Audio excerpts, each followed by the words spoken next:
Hi guys, আশা করি সবাই অনেক ভালো আছেন। আজকের বেসিক কম্পিউটার সিরিজের তৃতীয় ভিডিওতে আপনাদের সবাইকে স্বাগতম। গত দুই ভিডিওতে আমরা জেনেছি কম্পিউটার কি, কিভাবে কাজ করে এবং কম্পিউটারের ভিতরে কি কি হার্ডওয়্যার বা পার্টস থাকে এবং সেগুলো কিভাবে কাজ করে। আজকের ভিডিওতে আলোচনা করব কম্পিউটারের অপারেটিং সিস্টেম নিয়ে। অপারেটিং সিস্টেমকে আমরা কম্পিউটারের প্রাণ বা আত্মাও বলতে পারি। এই অপারেটিং সিস্টেম হলো সেই জিনিস যেটা আপনার কম্পিউটারের হার্ডওয়্যারগুলোর মধ্যে সংযোগ স্থাপন করে। মানে হলো কম্পিউটারের মধ্যে যে পার্টসগুলো থাকে সেগুলো কোনটা কিভাবে চলবে, কোনো ইনপুট দিলে সেটা কোথায় গিয়ে প্রসেস হবে ইত্যাদি।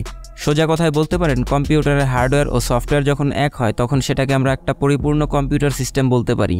একটা মানুষের শরীরে প্রাণ না থাকলে যেমন সেই শরীর অচল, ঠিক তেমনই একটা কম্পিউটারে যদি অপারেটিং সিস্টেম না থাকে তাহলে ওই কম্পিউটার দিয়েও কিছু করা সম্ভব না, যতক্ষণ না সেটাতে কোনো অপারেটিং সিস্টেম ইনস্টল না করা হবে। এবার কথা বলি কিছু পপুলার অপারেটিং সিস্টেম নিয়ে। পৃথিবীতে এ পর্যন্ত অনেক অপারেটিং সিস্টেম তৈরি হয়েছে। আমরা তার মধ্য থেকে সবচেয়ে বেশি ব্যবহৃত কিছু অপারেটিং সিস্টেম নিয়ে কথা বলবো। প্রথমে আসে সবথেকে বেশি ব্যবহৃত অপারেটিং সিস্টেম মাইক্রোসফট উইন্ডোজ। এই সিস্টেম বেশিরভাগ মানুষ ব্যবহার করে, তার কারণ হলো উইন্ডোজ সিস্টেম ব্যবহার করা অনেক সহজ এবং এই অপারেটিং সিস্টেমের জন্য পৃথিবী জুড়ে সবথেকে বেশি সফটওয়্যার তৈরি করা হয়। মাইক্রোসফট তাদের উইন্ডোজ সিস্টেমকে প্রতিনিয়ত আপডেট করতে থাকে ও নতুন নতুন ফিচার অ্যাড করে এবং বিভিন্ন রকম সিকিউরিটি প্যাচ বের করে, যার কারণে মানুষ এই সিস্টেম ব্যবহার করা অনেক স্বাচ্ছন্দ্য বোধ করে। এরপর আসে অ্যাপলের ম্যাক ওএস। এই অপারেটিং সিস্টেম শুধু অ্যাপলের কম্পিউটারের জন্য তৈরি করা। এই সিস্টেম অন্য কোনো কম্পিউটারে ব্যবহারযোগ্য না। ম্যাক ওএস তার দারুণ ইউআই ডিজাইন, স্ট্যাবিলিটি এবং হার্ডওয়্যারের সাথে সফটওয়্যারের দারুণ কম্বিনেশনের জন্য অনেকটা জনপ্রিয়। মানে তাদের হার্ডওয়্যারের সাথে সফটওয়্যার এমনভাবে বানানো যে কোথাও কোনোভাবে সামান্যতম বটলনেক করে না, যার কারণে ম্যাক ইউজাররা ম্যাক ইউজ করে অনেক মজা পায়। এখন বলি দারুণ একটা ওপেন সোর্স অপারেটিং সিস্টেম নিয়ে, যেটা হলো লিনাক্স অপারেটিং সিস্টেম। এই সিস্টেম যে কেউই ফ্রিতে ব্যবহার করতে পারবে। লিনাক্সকে আপনি আপনার মতো করে ব্যবহার করতে পারবেন। লিনাক্স অপারেটিং সিস্টেম বিভিন্ন সার্ভারে ব্যবহার করা হয় এর সিকিউরিটি এবং স্ট্যাবিলিটির কারণে। আপনারা জেনে অবাক হবেন যে পৃথিবীতে যত সুপার কম্পিউটার আছে সেগুলোতেও এই লিনাক্স অপারেটিং সিস্টেম ব্যবহার করা হয়। আর এই সিস্টেমের প্রায় 500টার উপরে ডিস্ট্রিবিউটর আছে। সোজা কথায় বলতে পারেন লিনাক্সের 500টা আলাদা আলাদা ভার্সন আছে। এতক্ষণ কম্পিউটারের অপারেটিং সিস্টেম নিয়ে জানলাম, এবার মোবাইল ট্যাবলেটের অপারেটিং সিস্টেম নিয়ে জানা যাক। পৃথিবীর সবথেকে বেশি স্মার্টফোনে গুগলের অ্যান্ড্রয়েড অপারেটিং সিস্টেম ব্যবহার করা হয়। এই অপারেটিং সিস্টেম ইউজ করা অনেক সহজ, অনেক রকম কাস্টমাইজ অপশন পাওয়া যায়। আর এই অ্যান্ড্রয়েড অপারেটিং সিস্টেমের জন্য প্রায় 27 লাখের উপরে অ্যাপ আছে প্লে স্টোরে। আরও অনেক রকম ফিচার আছে যেসব কারণে অ্যান্ড্রয়েড এত জনপ্রিয়। তারপর আসে আইওএস, যেটা ব্যবহার করা হয় অ্যাপলের আইফোনে। এখানেও সেই আগের কথাই বলা যায়। এই অপারেটিং সিস্টেম ফোনের হার্ডওয়্যারের সাথে খুব ভালোভাবে ম্যাচ করে, যার কারণে আইফোনের পারফরমেন্স, স্ট্যাবিলিটি খুব ভালো হয়। তবে অ্যান্ড্রয়েডে আপনি যে কাস্টমাইজেশনের সুবিধা পাবেন আইওএসে তার অর্ধেকও পাবেন না। অন্যদিকে আইওএসের সিকিউরিটি খুব স্ট্রং হয়ে থাকে অ্যান্ড্রয়েডের তুলনায়। আরও অনেক অপারেটিং সিস্টেম আছে। প্রত্যেকটা অপারেটিং সিস্টেমের নিজস্ব ইউনিক দিক আছে, আবার প্রত্যেকটার কিছু কিছু খারাপ দিকও আছে। এবার অপারেটিং সিস্টেমের কিছু ফাংশন নিয়ে কথা বলি। এই বিষয় অনেকটা কঠিন। আমি যদি টেকনিক্যালি বলা শুরু করি তাহলে হয়তো অনেকেই বিষয়টা বুঝবেন না, তাই আমার পক্ষ থেকে যতটুকু সম্ভব সহজ করে বলার চেষ্টা করব। অপারেটিং সিস্টেম যা একটা কম্পিউটার ও একজন মানুষের মধ্যে কমিউনিকেশনে সাহায্য করে।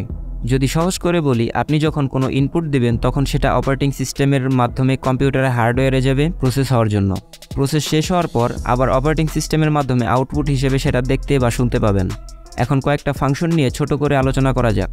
প্রথমে বলি রিসোর্স ম্যানেজমেন্ট নিয়ে। কম্পিউটারে যখন কোনো প্রোগ্রাম রান করে তখন অপারেটিং সিস্টেম এটা নিশ্চিত করে যে সেই প্রোগ্রামটা রান করার জন্য প্রয়োজনীয় মেমোরি, প্রসেসিং পাওয়ার এবং স্টোরেজের অ্যাক্সেস আছে কিনা। তারপর ফাইল ম্যানেজমেন্ট।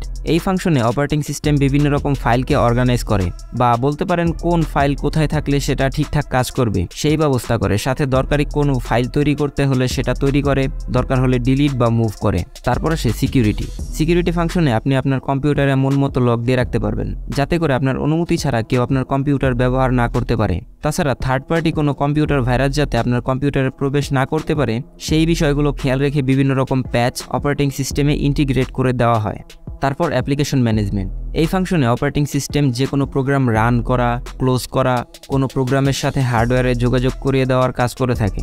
তারপর ডিভাইস ম্যানেজমেন্ট। যখন কোনো ডিভাইস কম্পিউটারের সাথে অ্যাড করা হয় তখন ডিভাইস ম্যানেজমেন্ট ফাংশন সেই ডিভাইসকে ডিটেক্ট করে এবং কাজ করার জন্য রেডি করে, যেমন মাউস, কিবোর্ড, মনিটর ইত্যাদি। এরপর র্যাম ম্যানেজমেন্ট। কোনো প্রোগ্রাম যখন রান করা হয় তখন এই ফাংশন এটা নিশ্চিত করে যে সিস্টেমে পর্যাপ্ত র্যাম আছে কিনা। তারপর যখন কোনো প্রোগ্রাম ক্লোজ করা হয় তখন মেমোরি থেকে সেই ডেটাগুলো ডিলিট করে দেয়, যাতে অন্য কোনো প্রোগ্রাম রান করলে পর্যাপ্ত মেমোরি খালি থাকে। সর্বশেষ হলো প্রসেস ম্যানেজমেন্ট।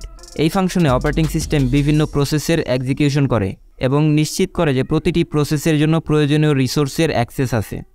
এবার কথা বলি আপনি কোন অপারেটিং সিস্টেম ব্যবহার করবেন। যখন অপারেটিং সিস্টেম চুজ করার কথা আসে তখন সবথেকে পপুলার 3টা অপারেটিং সিস্টেমের কথা মাথায় আসে।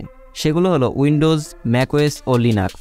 প্রথমে আসে উইন্ডোজ সিস্টেম বেশি ব্যবহার করা হয় এর ইউজার ফ্রেন্ডলি ইন্টারফেস এবং সবথেকে বেশি হার্ডওয়্যার সাপোর্টের কারণে। তাছাড়া এই সিস্টেমের জন্য অনেক বেশি সফটওয়্যার তৈরি হয়েছে এবং হচ্ছে।